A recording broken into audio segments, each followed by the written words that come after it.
My name is Grace Wallace.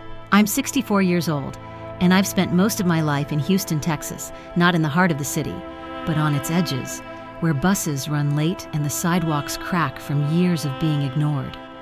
I live in a small apartment with uneven floorboards and a heater that knocks like it's begging for retirement. But for a long time, I told myself it was enough, because I had Ethan, my son, my only child, my everything. I raised him alone.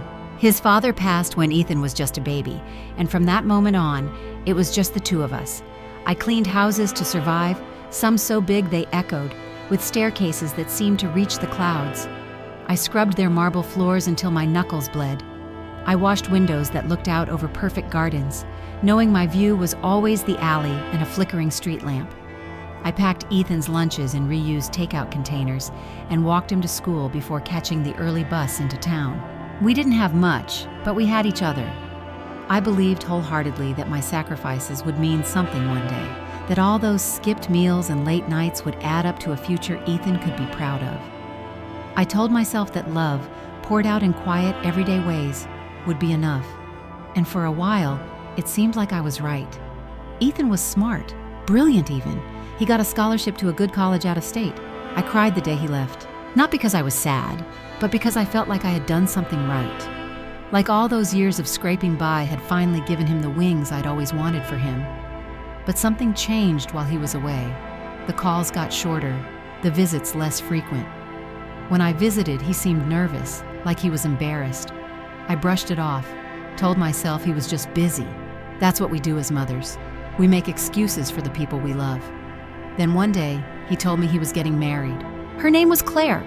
Smart, polished, from a well-known family with oil money and a last name people recognize in newspapers. He showed me a photo of her, laughing, sunlight in her hair, wearing a dress that probably cost more than a month of my rent. I told him I was happy for him. I meant it, or I tried to. But then he leaned in, lowered his voice, and said, "Mom, I need you to buy the wedding rings." Just like that, I stared at him. My savings were tied up in bills. But I didn't say no. I sold the locket my mother gave me. I emptied the emergency jar above the fridge, all for a pair of rings I would never be thanked for. I'm not telling this story to make you sad. I'm telling it because I know someone out there needs to hear it.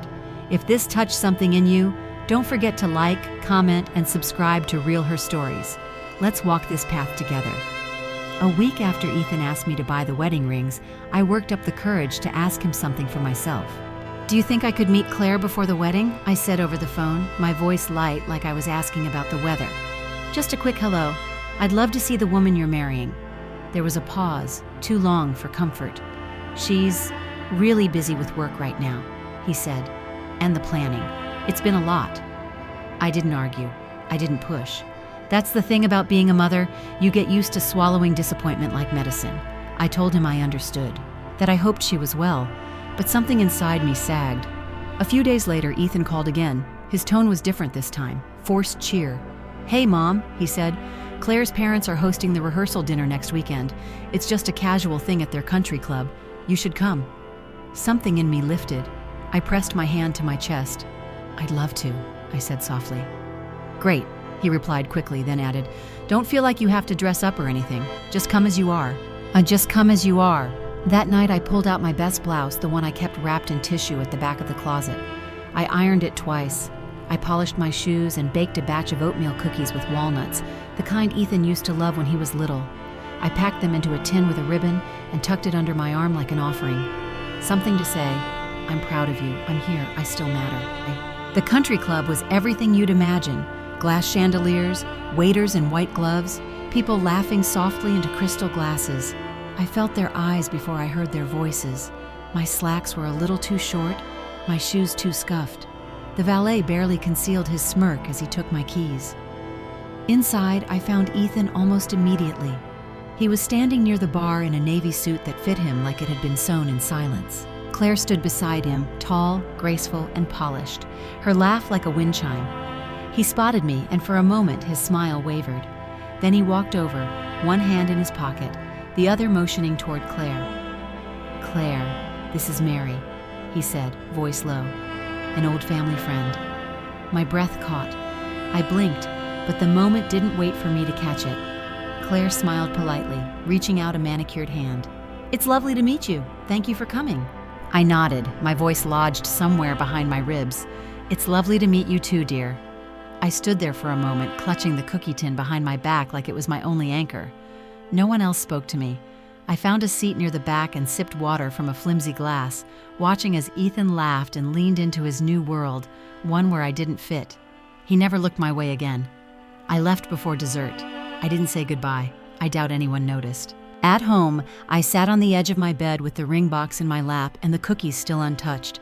I stared at the little velvet case. I had given everything I had to buy those rings, sold my mother's locket, cracked open my emergency jar, sacrificed the last of my savings, and now they felt like a symbol of something hollow.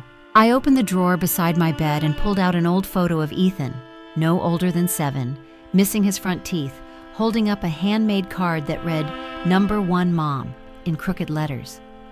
I remembered the bus stop where he used to grip my hand tight, afraid of being left behind.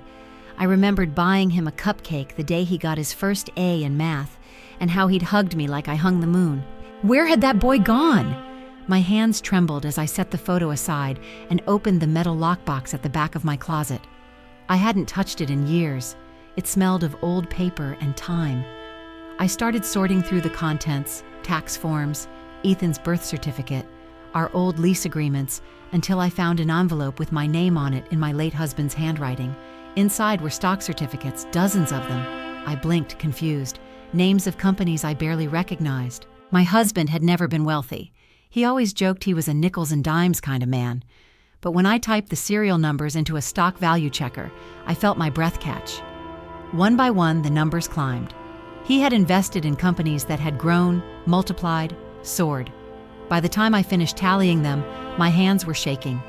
My late husband, quiet, practical, frugal to a fault, had left me something extraordinary, a safety net, a legacy, a way out. I stared at the paperwork spread across my kitchen table, then at the worn walls of my apartment. Maybe I wasn't just a maid. Maybe I wasn't just Ethan's shadow. Maybe, just maybe, I was someone worth seeing. The morning of Ethan's wedding, I didn't put on a dress. I didn't do my hair. I didn't even turn on the television to pretend I wasn't waiting for something, anything. An apology, a last-minute call, a sign that maybe he'd seen me after all. But the phone stayed silent, just like he wanted me to be. Instead, I walked to the kitchen, pulled out the ring box from the drawer, and set it on the table next to a small flash drive. On it were screenshots, dozens of them. Texts and emails Ethan had sent over the years, little moments I had tried to forget. She's not someone you bring to a place like this. Claire wouldn't understand. My mom cleaned houses, for God's sake. She's more like someone who helped out, like a family friend.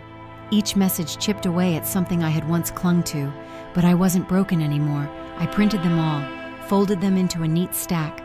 I placed them alongside the rings, still gleaming, flawless, cold. Then I wrote a note. Some men bury their past. Others pretend it never existed, but truth always rises. Grace. I didn't sign it as Mom. That title had been taken from me long before I was ready to give it up. I wrapped everything, rings, flash drive, printouts, note, in soft tissue paper, slid it into a small padded box, and mailed it overnight to Claire's apartment. No return address, no message of celebration, just the truth. 2 days later, Claire sat at her kitchen island in a silk robe, sipping her morning latte when the package arrived. She thought it was a gift, maybe a thank you from a guest or a vendor, but the moment she opened it, her hands froze. There were the rings Ethan had shown her weeks ago, the ones he'd claimed had been selected by his assistant, and then the flash drive, the note, the screenshots. She plugged the flash drive into her laptop, and the folder opened like a wound. Dozens of messages, Ethan's voice in plain text, stripping me of my dignity to protect his own image. Line after line of distance, denial and dismissal, and then a picture from the rehearsal dinner.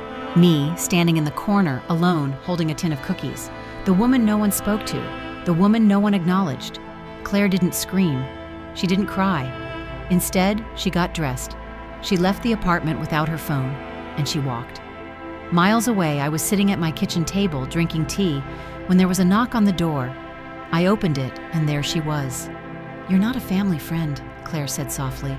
Her eyes held no accusation, only realization. "No," I replied, calm and clear. "I'm Ethan's mother." She stepped inside, and we sat across from each other in my small kitchen. I poured her tea. She didn't ask for it, but she drank every drop. She asked questions, and I answered them. I told her about the jobs I worked, the nights I skipped meals, the rings I bought with everything I had. I told her about the locket I sold, the hope I carried, and how I stood in the shadows of her rehearsal dinner, waiting for a moment that never came. By the time we finished, there were tears in her eyes. "I'm so sorry," she whispered. "Don't be," I said gently. "You didn't know." "But I do now," she said, "and I won't forget." She paused, then added, "I want to fix this. If you'll let me, I want to help you." I didn't know what that meant at the time, but a week later, I found myself walking into her office downtown, bright, modern, full of glass walls and fast-walking professionals. Claire had offered me something I never expected, a position building a women's outreach program focused on supporting older women re-entering the workforce, women like me. "You've managed people, homes, schedules. You led a life most people couldn't survive," she said. "You're not just qualified, you're needed." Meanwhile, Ethan's world began to crumble. Word spread. Claire left him. His firm started asking questions. His spotless image began to show cracks. There were murmurs about his ethics, his attitude, his treatment of people. Eventually, he lost his job. Weeks passed, and then one evening there was a knock at my door. I opened it to find him standing there, tired, unshaven, his posture no longer proud. "Why did you do this to me?" he asked, voice thick with anger and disbelief. "You ruined everything." I met his eyes without blinking. "I didn't do this," I said. "You did when you erased me." He looked around as if seeing my home for the first time. "So what now? You think you're better than me?" I stepped forward, voice steady. "No. I think I finally see myself clearly, and I don't owe you silence anymore." He stood there for a moment, fists clenched, breathing shallow, waiting for me to flinch, to retreat. I didn't. Instead, I reached for the door and closed it, gently, firmly, not in anger, but in peace. The weeks that followed weren't loud or dramatic. They were steady, quiet, and full. I started working with Claire's company, helping lead a new initiative that offered job training and mentorship for women over 50. Women who, like me, had been told their best years were behind them. Women who had spent decades raising families, serving others, and wondering if they still mattered. I didn't just do the work, I thrived in it. For the first time in my life, people listened when I spoke. They looked me in the eye. They asked for my opinion and treated my experience like it was something earned, not something to be hidden. I mentored women who were afraid to start over, and in doing so, I started over myself. Sometimes I was invited to speak, small gatherings at first, then conferences. I shared my story, but I never mentioned Ethan by name. Not because I was bitter, but because the story no longer belonged to him. It belonged to me. Peace didn't come from confrontation. It came from purpose. From knowing that what I had endured wasn't for nothing, that I had survived, and more than that, I had become. Months passed before I heard from Ethan again. One afternoon, a letter arrived. His handwriting, familiar but shakier now. The words inside were simple and honest. An apology without excuses. A request to talk. I agreed to see him, not to reopen old wounds, but to offer closure. He came with nothing but sincerity, no arrogance, no script. Just the boy I once knew, older now, and finally aware of what he'd lost. He didn't ask me to forget. He asked if I could ever forgive. "I already have," I told him, "not because you earned it, but because I needed to be free." Later that year, I stood on a stage at a national summit for women leaders. The lights were soft, the room full of faces that reminded me of my own. I looked out and said, "I believed love meant disappearing, but we were never born to be invisible. We were born to shine." Near the back, I saw him, Ethan. He didn't wave, I didn't either, but he saw me. And this time, I didn't need him to. If you've ever felt unseen, erased, or left behind, I want you to know your story isn't over. You're still rising. Don't forget to follow Real Her Stories, because your voice matters.